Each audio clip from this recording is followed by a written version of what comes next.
It started with a saucepan, not a metaphor. A literal, dented, stainless steel saucepan that clattered against the tile floor about a foot from my leg. I was standing in the kitchen, holding a half-open box of pasta, and wondering where the hell she'd put the colander.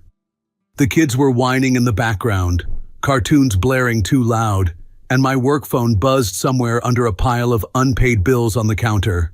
Then, clang. The sound of steel meeting tile. The kind of sound that slices through your brain and leaves a ringing behind. I turned. She was standing by the sink, fists clenched, face flushed with rage. "I'm done, Mike!" I blinked, still holding the damn pasta. Done with what? "With this! With all of this!" she shouted, waving her arms like she was casting a curse on the house. "I'm sick of it. Sick of being the unpaid maid, the cook, the nanny, the emotional punching bag for this entire household." Her voice cracked near the end, not from weakness, from something deeper, a pressure that had been simmering for years and finally exploded. I stepped back cautiously. "Okay, hold on, where's this coming from?" "Where's it coming from?" she snapped, letting out a dry laugh. "How about the last 10 years, Mike? 10 years of me doing everything while you sit behind your laptop and pretend that bringing home a paycheck makes you a good husband." That hit. Not because it was true, but because she believed it was. I tried to keep my voice calm. "You told me you wanted to stay home with the kids, that it was important to you. That was before I realized I was signing up for indentured servitude." The kids had gone quiet in the next room. I could feel their little ears tuning in. I glanced at the archway, then back to her. "Can we talk about this somewhere else?" She ignored that, stepped closer, eyes burning. "No, we're going to talk about it now. You know what I am in this house? A ghost in leggings. I wake up before everyone, clean up after everyone, and when I finally sit down for 10 damn minutes, someone's asking me what's for dinner. I'm tired, Mike. I'm tired of serving." She wasn't yelling anymore. That was the scary part. Her voice dropped, but every word came out like a blade. Measured, intentional. "I didn't know you felt this way," I said quietly. "Why didn't you tell me earlier?" "Because every time I started, you were too tired or in the middle of something important." I exhaled, rubbed my temples. "Okay, you're right. You've carried a lot. Too much. So, what do you want?" She looked surprised by the question, like she didn't expect me to actually ask. "I want a break," she said slowly. "I want to stop being everyone's doormat. I want out of this routine. I want to rest. And I want you to pick up the damn slack for once." "Okay," I said. "Then let's figure it out. I'll take over the house stuff. We'll hire a cleaner. Maybe get a sitter sometimes. Whatever you need." She narrowed her eyes. "Seriously?" "Yeah. You need a breather, I get that. You deserve one." She said nothing for a while, just stared at me. Then she walked past me and picked up the saucepan from the floor, set it in the sink like it had never happened. "I'm going away next weekend," she said. "A retreat, 3 days, me and a few girls, no phones, just space." I hesitated. "Where?" "Upstate, nature, journaling, yoga." I almost said something sarcastic, bit my tongue. "Okay," I said instead. "Go. I'll stay with the kids." She didn't thank me. She just nodded and left the kitchen. That night, I tucked Ava in bed and kissed Luke on the forehead. They didn't ask about Mom.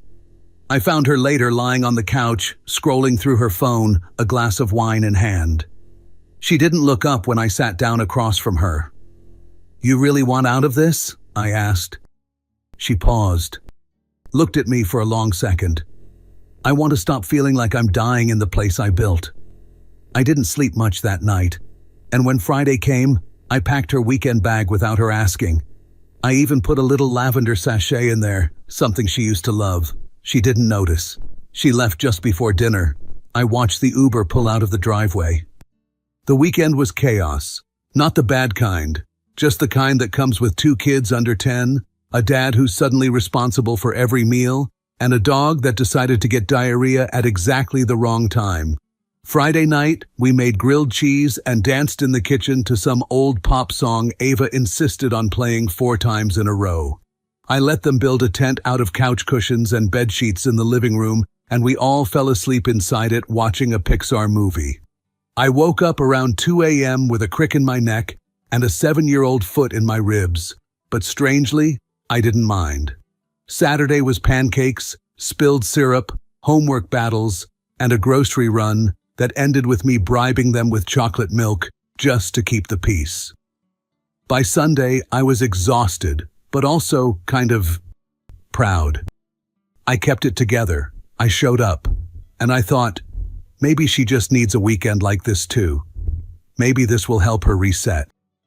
I texted her a photo Sunday night, me, Luke, and Ava inside the blanket fort, all 3 of us making goofy faces. I wrote, "We miss you. Hope you're having a good time." No response. Okay, I told myself. Maybe they really did go phone-free. Maybe it's part of the whole retreat thing. Still, I kept checking my phone every hour or so until I fell asleep. She came home Monday evening. It was around 6:45. The front door opened and I heard her heels clicking across the hardwood. Not sneakers, not flip-flops, heels. That was the first weird thing. "Hey," I called out from the kitchen, where I was washing spaghetti sauce off a bib. She stepped in like she was returning from Paris Fashion Week. Flowing beige dress, hair perfectly done, big sunglasses on her head, even though the sun had already dipped. Her nails were freshly painted. Burgundy. She never wore burgundy. "Wow," I said, wiping my hands on a towel. "Retreat go well?" She smiled, this slow, almost dreamy smile. It was amazing, life-changing. "Yeah?" I tried to sound happy for her. "You look different." "I feel different." She dropped her bag on the floor like she didn't care if it scuffed, walked over to the wine cabinet and poured herself a glass without asking about the kids or dinner. It reminded me who I am. I frowned. "And who's that?" She sipped. "Someone who doesn't fold laundry on Sundays anymore." I half laughed, waiting for the punchline. None came. "No, really," she said. "I realized I've been living someone else's life. I was trying to be this perfect wife and mother because that's what everyone expected from me. But I'm done performing. I'm done with the apron." "You never wore an apron?" I said, still trying to find the joke. "Exactly." Another sip. "But I might as well have. The point is, I'm reclaiming my space, my time, myself." I looked at her. At the lipstick, the earrings, the confidence that didn't feel like her. It felt like someone else trying on a persona and liking how it fit. "You're still a mother," I reminded her gently. She raised an eyebrow. "Of course I am. I love our kids. But being a mother doesn't mean losing yourself to the vacuum cleaner and snot wipes." I nodded slowly. "I agree. That's why I said I'd help more. We've already got a cleaning service coming twice a week. I've been doing dinners. I've rearranged my work schedule." She tilted her head. "And you want a cookie for that?" I blinked. "No, I thought we were in this together." She stared at me over the rim of her glass. "Maybe that's the problem." I didn't say anything. I didn't know what to say. The room felt colder than before, or maybe I'd just started noticing. That night I tucked the kids in by myself again. They asked why Mommy didn't say goodnight. I told them she was tired. Truth was, she was in the bathroom for over an hour. Door locked. Music playing. When she finally came to bed, she didn't look at me. She just lay down, turned her back and said, "I'm starting yoga classes on Tuesdays and Thursdays, and a book club on weekends. I need more time for me." "Okay," I said, staring at the ceiling. "Just don't forget about us." She didn't respond, but I swear I could hear her eyes rolling in the dark. I tried to convince myself it was temporary, that she just needed to blow off some steam, rediscover herself, maybe let go of a few expectations that had piled on over the years. Who could blame her? Raising 2 kids isn't easy. Managing a house isn't glamorous. Maybe this was her version of a midlife reboot. But deep down, something didn't sit right. It wasn't just the retreat or the yoga classes or the wine-fueled book club with the girls. It was the way she looked at me now, like I was some dull object in the room, a reminder of everything she'd grown tired of. She used to ask how my day went. Now I'd get a nod or a distracted "uh-huh" while she scrolled on her phone. She used to laugh at my dumb jokes. Now, even if I got a chuckle, it felt polite, forced, like humoring a coworker at a party you didn't want to be at. And her phone, God, that thing became glued to her hand, always face down when I walked into the room, always with that forced little smile when she'd read a message and pretend it wasn't anything important. One evening, I walked into the kitchen as she quickly locked the screen and slid it into her robe pocket. "Who was that?" I asked casually, drying my hands after doing the dishes. "Just Trish. She's going through something." I nodded. "Okay. You're texting a lot lately." She didn't even look up from the fridge. "Sorry. Didn't know I needed a permission slip."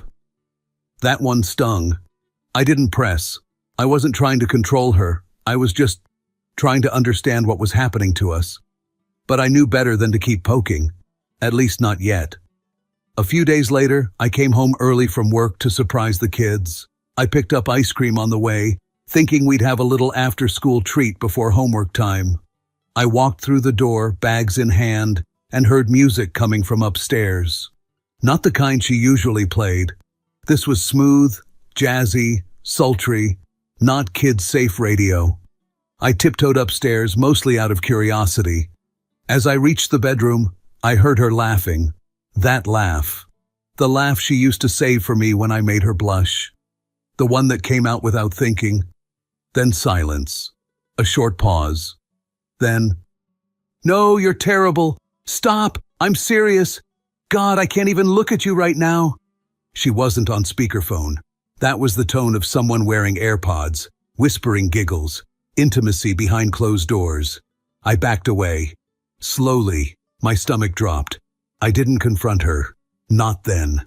I stood downstairs in the kitchen for 10 full minutes, staring at the carton of melting ice cream in the bag. I threw it out before the kids came home, said I forgot to bring any, lied through my teeth and felt numb doing it. That night after the kids went to bed, I sat on the porch and tried to breathe through it, tried to convince myself I was overreacting. Maybe it was Trish, and they were just gossiping about reality shows. Maybe it was nothing. But I wasn't stupid. The next day, I pulled out her old iPad, the one we used to sync with the family account. She hadn't used it in months, or so I thought. Turned out, it was still connected to her messages. I didn't plan to snoop. I really didn't. But there it was. All of it. Laid out in blue and gray bubbles. Dozens of messages, pictures, pet names. Conversations with someone saved under a fake name. Lena. Yoga. Except Lena wasn't real. And the messages weren't from a woman. I didn't plan to snoop. I really didn't. But there it was. All of it. Laid out in blue and gray bubbles. Dozens of messages, pictures, pet names. A contact saved as Lena, Yoga. Except Lena didn't talk like a woman. The messages were clearly from a man. The tone, the language, the things he said. "I can still smell you on my hands. I didn't want to wash them. Your skin was so soft that night. I keep replaying the way you leaned into me when I kissed your neck. I wish I could wake up next to you instead of sneaking out like a damn thief." And her replies? "I still feel your fingers on my waist. It's like my body remembers you." That night was electric, like I finally woke up from sleepwalking. "Don't worry, he suspects nothing. I just tell him I'm on a journey of self-care." Every sentence cut deeper than the last. There were pictures too. Not outright obscene, but intimate. Her in that beige dress, taking a mirror selfie with her hair messy and lips parted. A bathroom shot where she wore nothing but a towel, his arm visible in the reflection, wrapped around her waist, hand low on her stomach. Same burgundy nails, same smirk she used to give me when we were still in love. The timestamp? Saturday night. Right when I was building a pillow fort with our kids and texting her, "We miss you." She didn't reply because she was busy making memories with him, whoever he was. I didn't sleep that night. I lay in bed next to her, listening to the soft rhythm of her breathing, wondering how someone could lie so still with a heart so loud. I turned my face toward the ceiling and tried not to picture the hotel room. The towel, his hands, her messages. She shifted slightly in her sleep. Her shoulder brushed mine. I pulled away. The next morning, she was already in the kitchen when I came downstairs. "Morning," she said cheerfully. "I made you a cup." Her voice was light, her tone fresh, like someone who'd just finished a good workout, or a good weekend away with a man who wasn't her husband. I took the coffee. My hand didn't shake. My voice didn't break. "Thanks." I don't know how I managed to get through that day, or the next, or the one after that. I took care of the kids. I went to work. I laughed when I was supposed to laugh, nodded when I was supposed to nod, and went to bed every night next to the woman who was cheating on me with someone she hadn't even bothered to hide that well. But I needed to be sure, really sure. And more than that, I needed to see just how deep the rabbit hole went. So I watched, listened, noticed the details I used to miss. She started dressing better for her yoga classes, real makeup, earrings, perfume, the same one she used to save for date nights with me. But when she came home, she looked untouched by sweat or effort. Sometimes she even brought back takeout. She always left right after the kids were at school, always returned before dinner, never missed a beat. One Thursday, she came back humming. I was in the garage pretending to fix the damn water heater. I watched through the slatted window as she parked the car, stepped out, adjusted her hair in the side mirror, and smiled at something on her phone before putting it away. She only smiled like that when no one was looking. That night, I made a decision. I wasn't going to wait for her to confess. I wasn't going to beg or accuse or play the part of the clueless fool anymore. I dug up our old backup phone from the junk drawer and ordered a SIM. I synced the backup phone to her cloud, to the shared photo stream she clearly forgot was still active. Over the next few days, I got everything. A blurry photo of a hotel keycard, a mirror selfie in a restaurant bathroom, a plate of sushi with 2 sets of chopsticks, a pair of men's sunglasses on the dashboard of her car. Little things, but together, they screamed the truth louder than any text message ever could. One image hit me particularly hard. She'd taken it in the rearview mirror while stopped at a red light. Her lips were glossed, her expression playful, her hand stretched back, and resting on her thigh was someone else's hand. Large, tanned, male. I stared at it for a long time, not because I was surprised, but because it confirmed what I already knew. This wasn't just a fling. It wasn't a one-time thing. It was planned, coordinated, hidden only just enough to preserve the illusion of marriage. And she had no idea I knew. It's a strange kind of pain to sit across from someone at dinner, pass them the salt, ask how their day was, and know deep down that they're living a second life just outside your reach. That weekend, we took the kids to the zoo. She suggested it. Family Day, she called it, like we were still functioning, like the foundation beneath us hadn't cracked wide open. She held Ava's hand, bought Luke a toy snake at the gift shop, laughed at the flamingos like she always did. I caught myself watching her more than the animals, watching how easily she played the role, and how easily I played mine. On the way home, she fell asleep in the passenger seat. Her phone lit up once, a message. I didn't touch it. I didn't need to. Back at home, I bathed the kids, made grilled cheese, tucked them in. She was in the bathroom again, door locked, music playing softly behind it. Same playlist every time. Slow, moody songs about longing and secret lives. It was getting harder to stay quiet, to keep pretending. Monday morning, I was making coffee. She walked in already dressed, tight jeans, flowy blouse, fresh eyeliner. "So there's a women's circle thing this weekend," she said, casually pouring oat milk into her glass. A kind of retreat. Trish and some of the girls are going. I think I should go too. Another retreat. Another lie. I stirred my coffee too hard. It sloshed over the rim. Didn't you just do one of those? That was a month ago. It was 2 weeks ago. She hesitated, just for a second. Well, this one's different. It's more focused. Deep work. Where is it? Same place, upstate. We're carpooling. It's already booked. She said it like a fact, like I didn't really get a say. I nodded slowly. What days?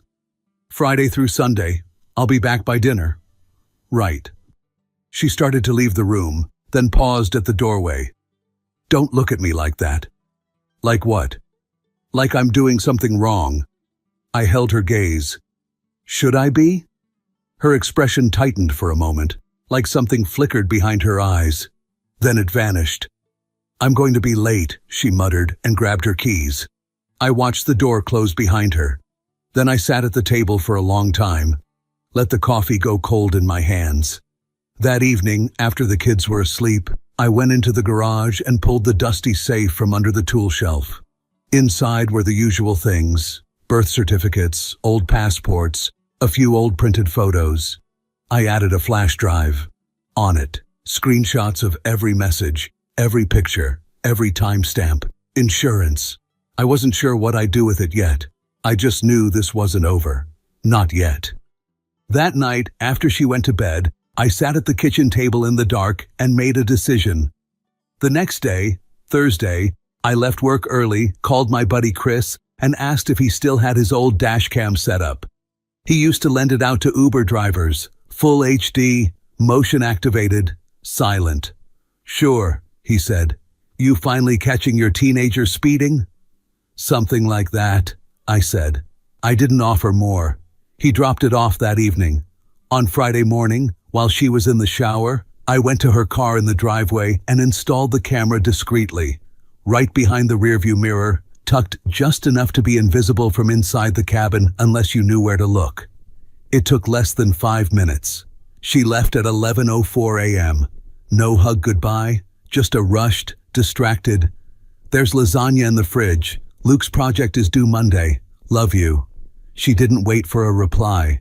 I watched her back out of the driveway, that same playlist of hers playing as she drove off. The rest of the weekend was a blur.